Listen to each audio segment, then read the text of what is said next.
Bom, estou aqui novamente. Quero fazer mais um vídeo aqui, dando continuidade naquela série que, na verdade, não é uma série, mas são alguns vídeos que eu me propus a fazer sobre alguns estudos da escritura, algumas coisas que a gente vai entendendo e a gente vai compartilhando aos poucos. Esse vídeo de hoje, especificamente, é um vídeo que eu nem tinha programado para fazê-lo, mas conversando com um amigo do Facebook, o Pedro Paulo Ferreira, ele compartilhou comigo que que ele estava conversando com alguns amigos, né, alguns protestantes, alguns amigos que são da religião protestante, e conversando a respeito do se é correto ou não a questão do templo, a questão da igreja, e o porquê que a gente fala que não precisa servir no templo ou não precisa adorar no templo. E é, eles usaram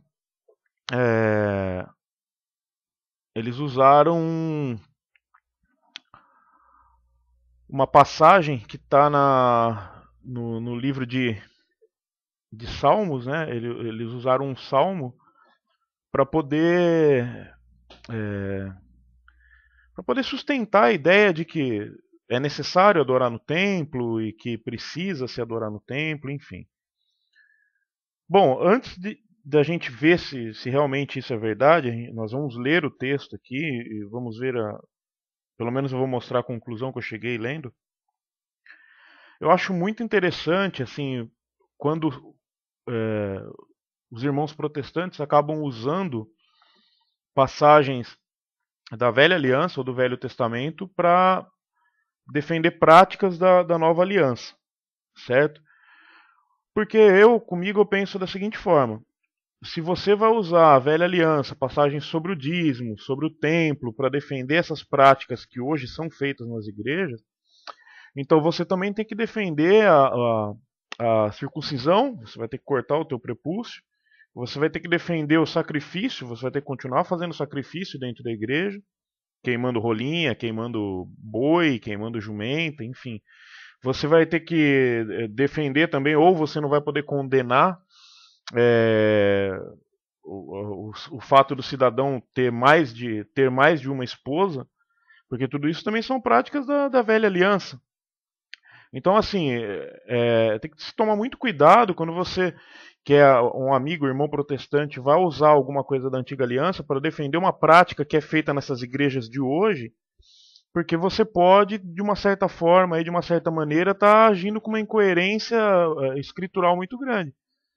Porque se você for usar práticas da antiga aliança para defender o que é feito hoje dentro da igreja, então você vai ter que fazer um monte de práticas aí que há muito tempo não se faz.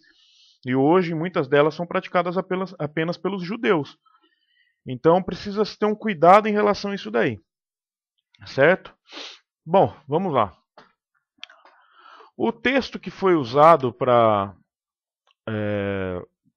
esses protestantes, por esses irmãos protestantes aí, que eu estou falando protestantes, porque são evangélicos, tal, eu não sei o nome deles, entendeu? E mesmo que soubesse também, eu não falaria aqui porque eu não os conheço. Mas o salmo que foi usado por eles para defender a existência do templo e a adoração no templo e a prática do culto no templo foi o Salmo 84, certo? E nós vamos ler aqui, vamos ver o que o salmista está querendo dizer nesse salmo. Vamos lá. Verso 1, né? A partir do verso 1. Quão amáveis são os teus tabernáculos, Senhor dos exércitos. A minha alma está desejosa e desfalece pelos átrios do Senhor. O meu coração e a minha carne clamam pelo Deus vivo. Até o pardal encontrou casa e a andorinha ninho para si, onde põe a seus filhos. Até mesmo nos teus altares, Senhor dos exércitos, Rei meu e Deus meu. Bem-aventurados os que habitam em tua casa, louvar-te-ão continuamente. Bem-aventurado o homem cuja força está em ti e cujo coração estão os caminhos aplanados. É até aí. Eles usaram especificamente até essa parte, até o verso 5. Eu gostaria de frisar algumas partes aqui, certo? Que foram usadas para a defesa do templo, né? Quão amáveis são os teus tabernáculos? Ou seja, tabernáculo é algo que está dentro do templo. A minha alma está desejosa e desfalece pelos átrios do Senhor. Os átrios também, segundo o que nós sabemos, era uma área específica de dentro do templo. Vamos ver aqui. Bem-aventurados os que habitam em tua casa. Verso 4. Louvar-te-ão continuamente. Eu quero pegar esse verso 4 aqui, que é onde fala especificamente da tua casa. Em algumas outras versões estão escritos no teu templo, entendeu? E essa versão aqui é a versão digital da Bíblia, que é disponível aí para todo mundo baixar e instalar no computador gratuitamente. E esse verso 4 aqui, em especial, ele me chamou a atenção. Ok? E é sobre ele que a gente vai falar, é nele que a gente vai se aprofundar. Bem-aventurados os que habitam em tua casa, louvar-te-ão continuamente. Será que esse verso aqui ele está falando mesmo da casa-templo? Templo físico, aquele templo que viria a ser levantado depois por Salomão, e depois destruído, depois reconstruído, depois destruído novamente. E hoje, segundo o entendimento evangélico cristão, aí são as igrejas, né? No caso do catolicismo, a igreja católica, e no caso do protestantismo, as igrejas evangélicas, com suas inúmeras denominações. Então nós vamos analisar esse verso aqui e vamos ver se é disso mesmo que está falando. Dessa casa física terrena, onde nós possamos louvar, ou bem-aventurados os que habitam na tua casa, e louvar-te-ão continuamente. Eu quero abrir aqui uma aba, ou melhor, já está aberto aqui no computador algumas abas aqui.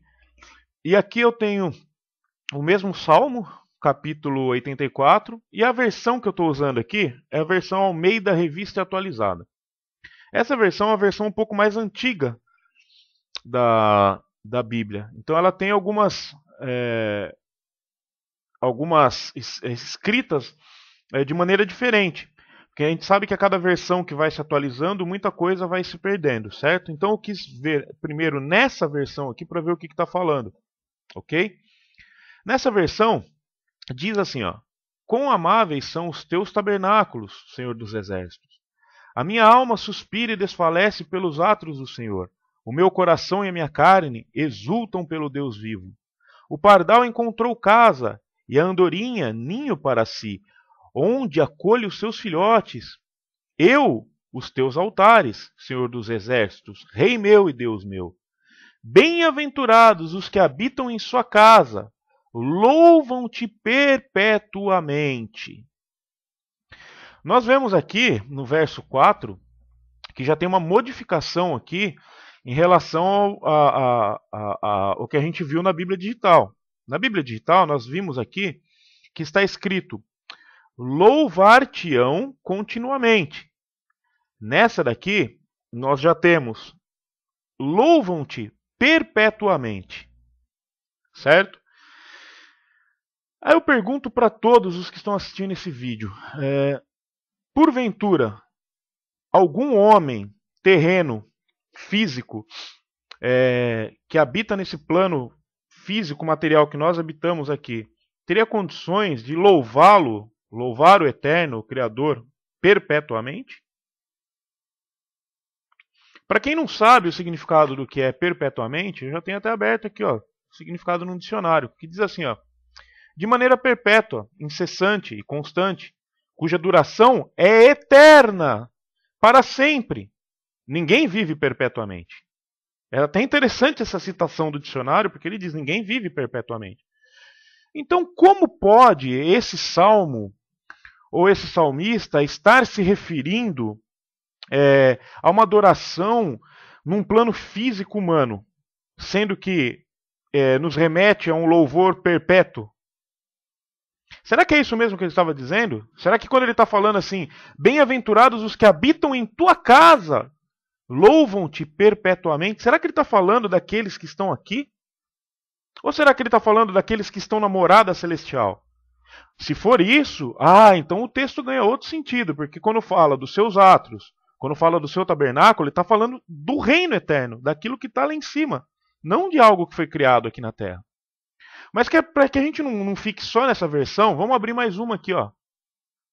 E essa daqui é muito interessante, porque essa é uma versão, aqui a gente tem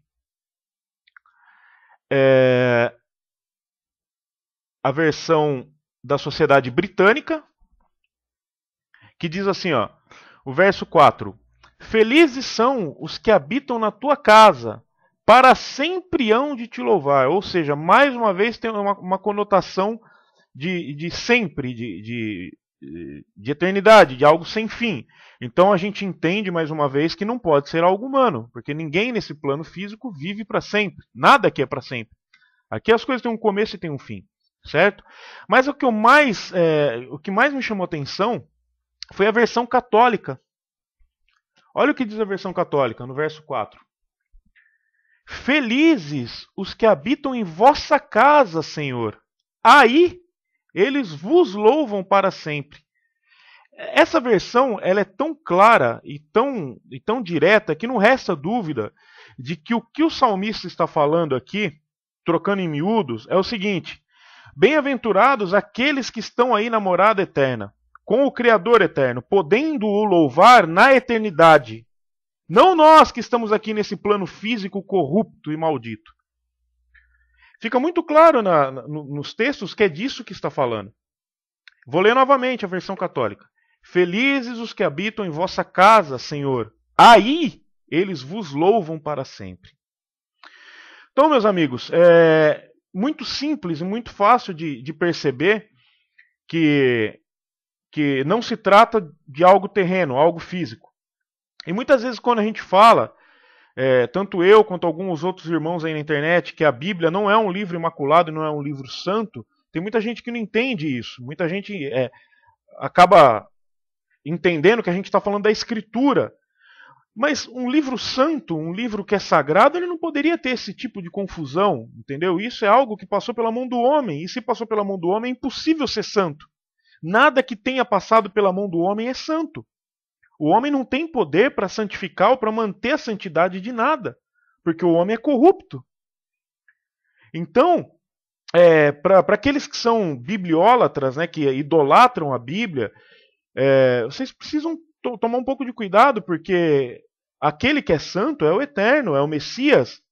A Bíblia é um livro que traz muita verdade, mas traz muita coisa estranha também. É preciso ter cuidado, é preciso analisar as coisas. Porque, por exemplo, tem gente, como é esse caso aqui, que usa essa passagem para defender o culto na sua igreja.